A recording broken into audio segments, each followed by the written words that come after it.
On va maintenant étudier les propriétés biologiques de l'hémoglobine, avec notamment la fixation de différents gaz sur cette protéine. Sur le fer de laine, il va pouvoir y avoir fixation d'oxygène. On parlera alors d'oxyhémoglobine. Une hémoglobine pourra fixer 4 molécules d'oxygène. Sur le fer, on pourra également y avoir fixation de monoxyde de carbone. Et l'hémoglobine a une affinité 250 fois supérieure pour le monoxyde de carbone que pour l'oxygène. Ceci explique la toxicité de ce composé.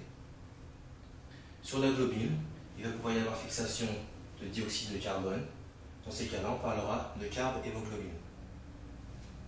Maintenant, on va étudier la fixation de l'oxygène. L'oxygène ne se fixe uniquement sur le fer à l'état ferreux Fe2+. Lorsque le fer est à l'état ferrique Fe3+, l'oxygène ne pourra pas se fixer. On parlera alors de méthémoglobine.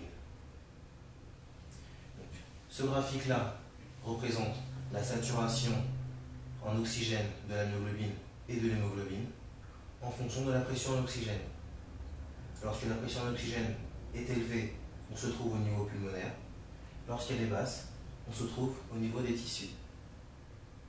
On remarque que l'hémoglobine a une courbe sous la forme d'une sigmoïde. La myoglobine est sous forme d'une hyperbole. On va pouvoir étudier différents paramètres. Pour commencer, la P50.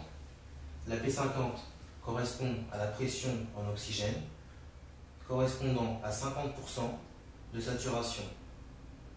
Elle traduit l'affinité de l'hémoglobine et de la myoglobine pour l'oxygène.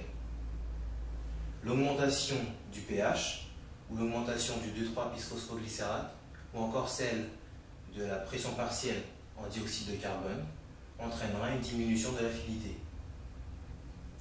L'autre paramètre que l'on peut voir, c'est le N de I, qui correspond à la coopérativité entre les différentes sous-unités. Il est compris entre 2,7 et 3 pour l'hémoglobine. Donc l'hémoglobine va pouvoir se présenter sous différentes formes. Une forme T, qui est une forme tendue, et une forme R, qui est une forme relâchée.